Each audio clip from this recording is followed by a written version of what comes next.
Welcome ഇത് channel ഷാഗ്. ഇന്നത്തെ വീഡിയോയിലേക്ക് എല്ലാവർക്കും സ്വാഗതം. ഇന്ന് ഞാൻ പറയാൻ പോകുന്നത് റോണിൻ ബൈക്കിൻ്റെ ഈ മഴക്കാലത്തുള്ള ഇഷ്യൂസാണ്.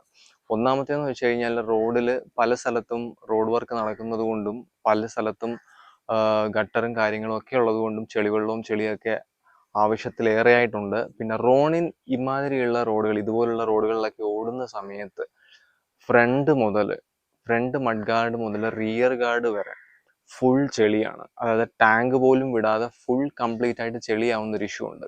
പിന്നെ രണ്ടാമത്തെ കാര്യം എന്ന് വെച്ച് കഴിഞ്ഞാൽ മഴയത്ത് വണ്ടി നിർത്തിയിടുകയും അങ്ങനെയൊക്കെ ചെയ്യുമ്പോഴത്തേന് ഉണങ്ങിക്കഴിഞ്ഞാൽ കൂടി എന്താ ഇഷ്യൂ വരുന്നതെന്ന് വെച്ച് കഴിഞ്ഞാൽ ബൈക്കിൻ്റെ ചാസിയിലും പല സ്ഥലങ്ങളിൽ ജോയിന്റ് വരുന്ന പല സ്ഥലങ്ങളിലായിട്ട് തുരുമ്പുകൾ ഇഷ്ടംപോലെ വരുന്നുണ്ട്. അതാണ് റോണിൻ്റെ ഇപ്പോഴത്തെ ഒരു ഇഷ്യൂ. മിക്കവാറും വണ്ടികളിൽ മഴക്കാലത്ത് അല്ലെങ്കിൽ മഴ കൂടുതൽ നനയുന്ന സമയത്ത് കാണുന്ന ഒരു ഇഷ്യൂ തന്നെയാണ്. പക്ഷെ ഏറ്റവും എടുത്തു പറയേണ്ട കാര്യം എന്ന് വെച്ച് കഴിഞ്ഞാൽ ഫ്രണ്ട് മുതൽ ബാക്ക് വരെ ഫുൾ ചെളി റോണിന് പറ്റും. ഒരു 2 ദിവസം കൂടുമ്പോൾ മഴ സമയത്ത് വണ്ടി കഴുകണം, ഇല്ലെങ്കിൽ അമ്മാതിരി ചെളിയായിരിക്കും വണ്ടിയിൽ ഉണ്ടാവുക. ഇപ്പൊ നിങ്ങൾക്ക് വീഡിയോ കാണിച്ചു തരാം എങ്ങനെ സംഭവം ഉള്ളതെന്നുള്ളത്.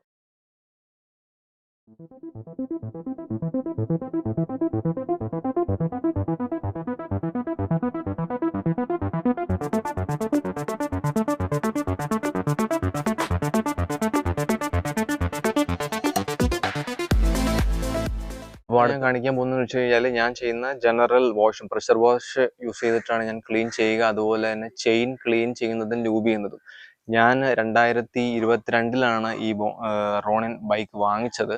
അപ്പോൾ അതിന് ഒരു ബെൽറ്റ് ഡ്രൈവിലുള്ളത് പോലുള്ളൊരു കേസ് റോണിൽ ഉണ്ടായിരുന്നു. പക്ഷെ ഞാനിപ്പോൾ ഇതുപോലെ സ്ഥിരമായിട്ട് ചെയിൻ ക്ലീൻ ചെയ്യേണ്ട ആവശ്യം വരുന്നതുകൊണ്ട് അത് അഴിച്ചു മാറ്റി വെച്ചിരിക്കുകയാണ്. അപ്പോൾ ഈ ഒരു വീഡിയോയിൽ ചെയിൻ കവർ അഴിക്കുന്ന ഒരു വിഷ്വൽസ് ഇല്ല, ഡയറക്റ്റ് ആയിട്ട് ചെയിൻ ക്ലീൻ ചെയ്യുന്നതാണ്. അപ്പോൾ നിങ്ങൾക്ക് എങ്ങനെയാണ് ഞാൻ ക്ലീൻ ചെയ്യുന്നത് എന്നുള്ളതും കൂടെ കാണിച്ചു തരാം.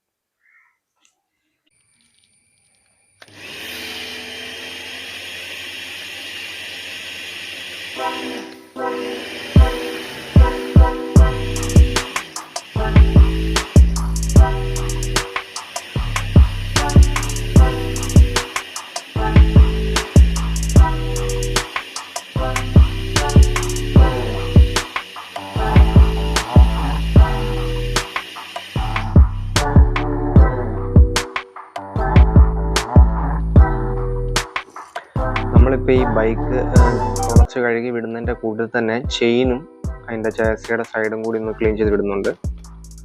അപ്പോൾ നമ്മൾ വണ്ടി കംപ്ലീറ്റ് ക്ലീൻ ആക്കിയിട്ടുണ്ട്. ഇപ്പോൾ ആദ്യം വീഡിയോയിൽ കാണിച്ച പോലെയല്ല, കംപ്ലീറ്റ് കഴുകി തുടച്ചെടുത്ത് വണ്ടി സെറ്റ് ആക്കിയിട്ടുണ്ട്. നമ്മളിപ്പോൾ എല്ലാ സൈഡിൽ നിന്നും ക്ലീൻ ആണ്.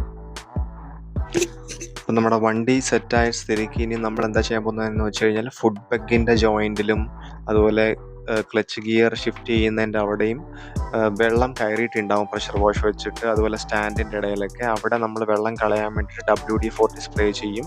അതുപോലെ തന്നെ ബ്രേക്കിലും ക്ലച്ചിലും വെള്ളം കയറിയിട്ടുണ്ടോ, മൂവ്മെൻറ്റ് ഉണ്ടോ എന്ന് നോക്കും. ഇല്ലെങ്കിൽ അവിടെയും WD-40 അടിച്ച് സെറ്റ് ചെയ്യും. ഇനി നമുക്ക് ചെയിനിൻ്റെ കാര്യം ശ്രദ്ധിക്കാം. ചെയിനിൽ വെള്ളം ഇപ്പോൾ ആവശ്യത്തിൽ കൂടുതൽ ഉണ്ടാവും. അപ്പോൾ അത് റെസ്റ്റ് ആവാതിരിക്കാൻ വേണ്ടി, തുരുമ്പെടുക്കാതിരിക്കാൻ വേണ്ടി WD-40 ആണ് സ്പ്രേ ചെയ്യാൻ പോകുന്നത്. അപ്പോൾ ഞാൻ ഫസ്റ്റ് ഗിയറിലിട്ട് വണ്ടി സ്റ്റാർട്ടാക്കിയേക്കാണ്. WD-40 ആദ്യം ഞാൻ എന്താ ചെയ്യാൻ പോകുന്നതെന്ന് വെച്ച് കഴിഞ്ഞാൽ സെൻറ്ററിൽ, അതായത് ചെയിനും സ്പ്രോക്കറ്റും മീറ്റ് ചെയ്യുന്ന സ്ഥലത്ത് ചെയിനിൻ്റെ സെൻറ്റർ റിങ്ങുകളിൽ ആദ്യം സ്പ്രേ അടിച്ചു വിടും. എന്നിട്ട് അതിന് ശേഷം ഞാൻ ലെഫ്റ്റും റൈറ്റും ജോയിനിങ് ലിങ്ക്, ജോയിൻ ചെയ്യുന്ന കള്ളികളിൽ ഇതുപോലെ സ്പ്രേ അടിച്ചു വിടും. എന്നിട്ട് സ്പ്രേ അടിച്ചു വിട്ടതിന് ശേഷം കുറച്ച് നേരം റെസ്റ്റ് ചെയ്യാൻ വിടും. അപ്പോഴത്തേന് വെള്ളമൊക്കെ പോയിട്ടുണ്ടാവും, WD-40 കുറച്ച് താഴേക്കിട്ട് വീണിട്ടുണ്ടാവും. അതിനുശേഷം എന്താ ചെയ്യാന്ന് വെച്ച് കഴിഞ്ഞാൽ എക്സസ് ആയിട്ടുള്ള WD-40 ഇതുപോലെ ഒരു ഡ്രൈ ക്ലോത്ത് വെച്ചിട്ട് നമുക്ക് തുടച്ചെടുക്കാം. പക്ഷെ ഇത് ചെയ്യുമ്പോൾ ശ്രദ്ധിക്കേണ്ട കാര്യം എന്ന് വെച്ച് കഴിഞ്ഞാൽ വിരളോ ആ തുണിയോ നമ്മുടെ സ്പ്രോക്കറ്റിൻ്റെയും ചെയിൻ്റെയും ഇടയിൽ പെട്ടുപോകാൻ പാടില്ല, അപകടമാണ്, അത് സൂക്ഷിക്കണം. ഇനി നമ്മൾ ലൂബ് ചെയ്യാൻ പോവാണ്. ലൂബ് ചെയ്യാൻ ഗ്ലൈഡിൻ്റെ 80W 90 ഗിയർ ഓയിലാണ് നമ്മൾ യൂസ് ചെയ്യുന്നത്. പെട്ടെന്ന് ചെയിനിലേക്ക് ഡിസ്പെൻസ് ചെയ്യാൻ വേണ്ടിയിട്ട് ഞാൻ എന്താ ചെയ്തതെന്ന് വെച്ച് കഴിഞ്ഞാൽ വെളിച്ചെണ്ണയുടെ ഒരു പഴയ ഡിസ്പെൻസർ ബോട്ടിൽ എടുത്തു.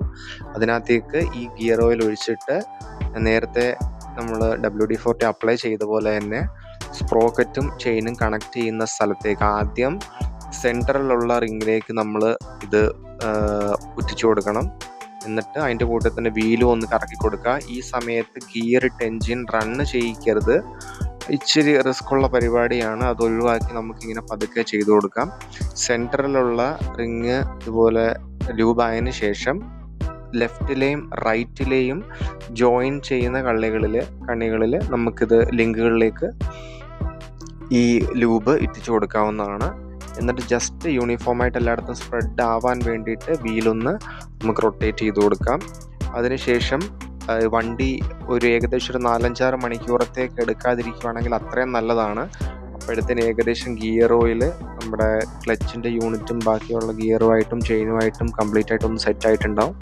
എന്നിട്ട് ഒരു 6 മണിക്കൂറിന് ശേഷം വണ്ടി എടുക്കുന്നതായിരിക്കും എപ്പോഴും ബെറ്റർ ആയിട്ടുണ്ടാവുക. സെറാമിക് ചെയിനിനെക്കാട്ടിലോ അല്ലെങ്കിൽ ടി വി എസിൻ്റെ ലൂബിനെക്കാട്ടിലോ മറ്റുള്ള ലൂബിനെക്കാട്ടിലോ ബെറ്ററായിട്ട് ഞാൻ പ്രിഫർ ചെയ്യുന്നത് ഈ ഗിയർ ഓയിലാണ്. കാരണം നമ്മൾ ക്ലച്ച് ഷിഫ്റ്റ് ചെയ്യുമ്പോഴും ചെയിനിൻ്റെ മൂവ്മെൻ്റ് ഒക്കെ ഭയങ്കര സ്മൂത്താണ് ഗിയർ ഓയിലിൽ ബാക്കിയുള്ള സെറാമിക്കിനെയും ബാക്കിയുള്ള ലൂബുകൾ വെച്ച് നോക്കുമ്പോൾ. പക്ഷേ 250 കിലോമീറ്റർ വരെ മാക്സിമം ആയിട്ട് നമ്മുടെ ചെയിനിൽ നിൽക്കുള്ളൂ. അതിനുശേഷം വീണ്ടും ക്ലീൻ ചെയ്തിട്ട് നമ്മൾ ലൂബ് ചെയ്യേണ്ട അത്യാവശ്യം വരുന്നുണ്ട് ഗിയർ ഓയിലിൻ്റെ കേസിൽ. പക്ഷേ എക്സ്ട്രീംലി സ്മൂത്താണ് റൈഡ് ചെയ്യാൻ, ബാക്കിയുള്ളതിനെക്കാട്ടി ബെറ്ററാണ്. നിങ്ങളും ട്രൈ ചെയ്ത് നോക്കുക, അപ്പോൾ നിങ്ങൾക്ക് വ്യത്യാസം മനസ്സിലാവും.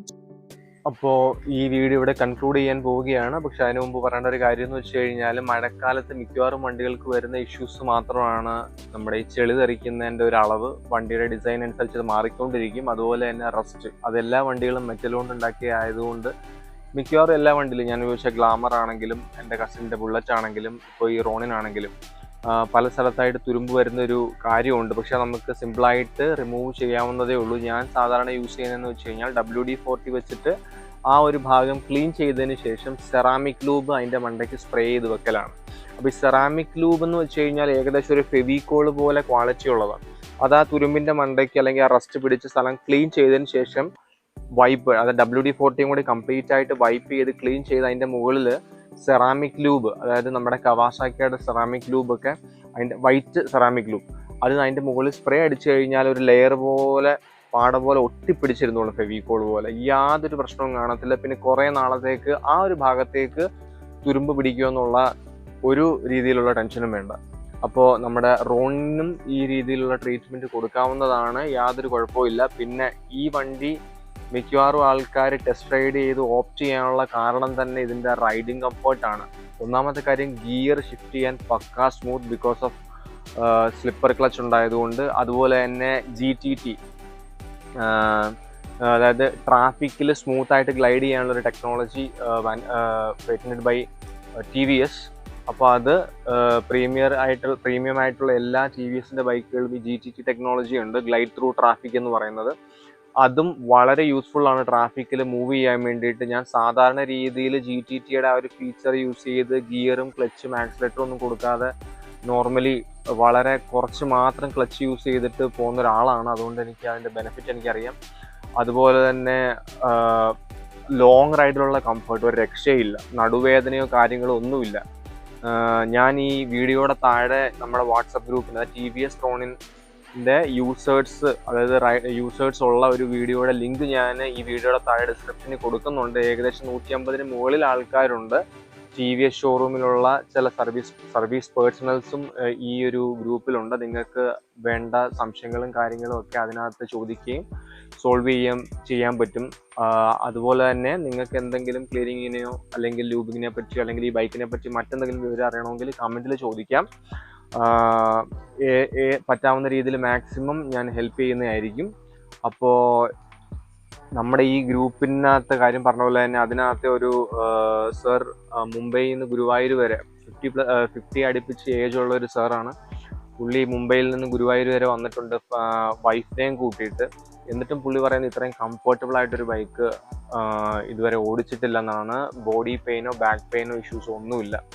അപ്പോൾ TVS ഇങ്ങനൊരു ബൈക്ക് ഇറക്കിയതിന് വളരെ ഹാറ്റ്സ് ഓഫ് ടു ദം.